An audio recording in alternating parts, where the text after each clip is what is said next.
When you live in a culture that is so imbalanced, where it doesn't have these outlets for us to feel socially engaged, to feel part of a community that's really important, people are going crazy. They're working too hard. They're thinking too much. And that is the source, I think, for a lot of mental imbalance. And this imbalance is not a bug in our modern system.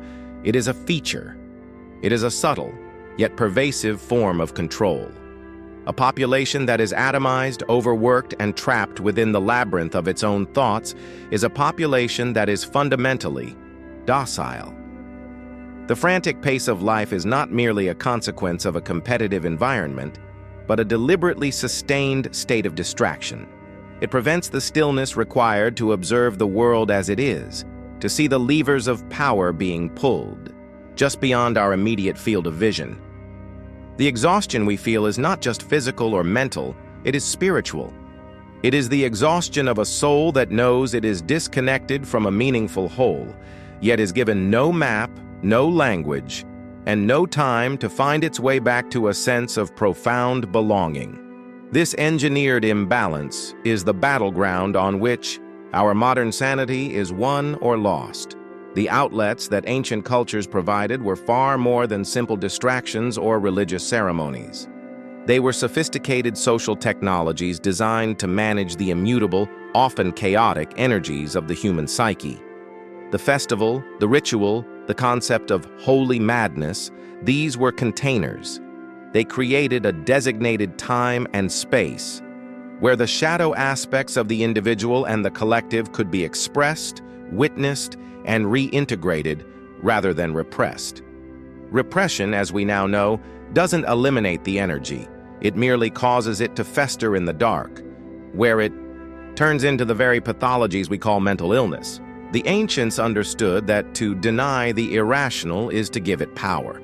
By creating a framework for it, they were not celebrating chaos, but mastering it. They were strategically navigating the full spectrum of human nature. What we have done in our modern rationalist world is demolish these containers. In our pursuit of logic, safety, and predictability, we have flattened the human experience. We have sealed off the transcendent and pathologized the eccentric. The shaman who once had visions is now medicated. The poet possessed by a muse is now diagnosed with a disorder. We have traded the richness of a complex inner life for the sterility of a normal existence that satisfies no one. The problem with this sanitized world is that human nature remains unchanged. The darkness, the irrationality, the desire for ecstatic release, these things are still within us. Without the ancient outlets, this potent energy has nowhere to go. It turns inward, short circuits, and manifests as chronic anxiety, depression, and a pervasive sense of meaninglessness. Greene's observation that we are thinking too much is a profound diagnosis of our time. This is not the deep, contemplative thought of a philosopher or a strategist, but the frantic, circular thinking of a prisoner in a cell. It is the ego talking to itself. When we are disconnected from a community and a shared purpose, our psychic energy, which naturally wants to flow outward into projects and relationships, ricochets back into our own minds. We become hyper-aware of ourselves, our flaws, our anxieties. This self-involvement is the essence of modern suffering. The ancients were grounded not just in their communities, but in the earth, in cosmic cycles, in tasks that required their full, embodied presence. They had less time and less inclination to become lost in the abstract anxieties that plague the modern mind, which is a mind untethered from meaningful action in the real world. The modern concept of therapy, while valuable, for many often inadvertently reinforces this core problem. The emphasis on talking it out can become another form of self-involvement, an endless narration and re-narration of our own story, our own pain. We become connoisseurs of our own trauma. While self-awareness is a crucial first step, it is not the destination. The true antidote, as Greene hints, is not more talking, but more doing. Action is the great solvent of the ego. When you are building something, creating something, or genuinely helping another person, you are forced out of your own head. The self is forgotten, and in that forgetting, it is healed. The ails of a culture that thinks too much can only be cured by a return to creation, to tangible contribution, to the world outside the self. Consider the strategic implication of this cultural condition. A society composed of self-involved, anxious, and disconnected individuals is incredibly easy to influence and control. People who are constantly worried about their own status, their own feelings, and their own problems are not looking at the larger systems that are creating those very problems. They seek solutions in consumption, in medication, in fleeting digital validation, all of which feed the very machine that keeps them imbalanced.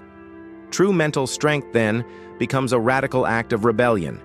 It is the power to detach from the frantic monologue of the ego, to observe the world with clarity, and to direct your energy outward with intention and purpose.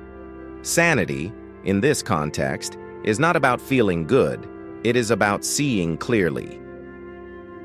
The loss of a grounding community is perhaps the most critical element. For millennia, our identity was fundamentally collective. We were a member of a tribe, a village, a guild. Our survival and our sense of self were interwoven with the group. Hyper-individualism is a very recent and dangerous experiment. It promises freedom but often delivers a profound and terrifying loneliness. It places the entire burden of creating, meaning, identity, and security squarely on the shoulders of the isolated individual. This is a weight no single person was ever meant to bear. The result is a fragile ego, constantly seeking validation and mortally terrified of social judgment. For if it is rejected, it has nothing else to fall back on. This fragility is exploited by the digital world we inhabit. Social media presents a phantom of the community we lost. It offers the illusion of connection without the demands of real intimacy or accountability. It is a stage where we perform our idealized selves, desperately hoping for the applause of strangers. This environment magnifies our self-involvement, transforming it into a constant low-grade performance anxiety. We are not sharing our lives, we are curating a brand. This endless loop of performance and validation drains our psychic energy and pulls us even further away from the authentic, unglamorous, but deeply satisfying work of building real things in the real world with real people. To reclaim a sense of balance is to consciously reject the default settings of modern culture. This requires a strategic withdrawal of your attention from the trivial and the distracting, and a deliberate reinvestment of that attention into a few key areas. It means finding a craft, something you can work on with your hands and your mind, where you can see tangible progress. It means cultivating relationships that are based not on mutual performance, but on shared values and unconditional support. It is about finding a purpose outside of yourself, a cause or a project that is bigger than your own comfort or your own pain. This is not a quick fix. It is the slow, methodical work of building a fortress for your mind. The holy madness of the ancients has its modern equivalent.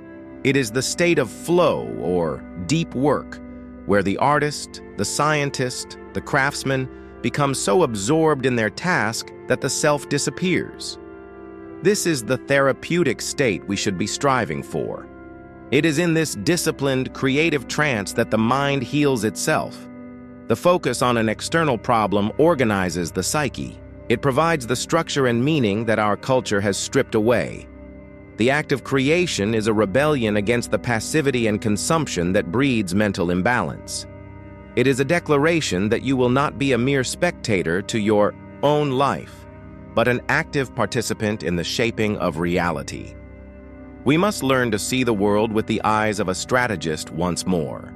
We must view our own mental state not as a series of random, unfortunate feelings, but as a direct response to the environment we are in. If the environment is imbalanced, we must either change it or build a powerful inner citadel that can withstand its pressures. This begins with observation, seeing the mechanisms of distraction and social control for what they are. It proceeds with action, disengaging from the trivial and engaging with the essential. We must trade the frantic chatter of the mind for the silent wisdom of the hands. If this deeper insight into the architecture of our modern psyche resonated with you, subscribe for more analyses and share in the comments how this principle shifts your perspective on mental well-being. And to get the full original context from the source, make sure to watch Robert Greene's complete discussion linked in the description below.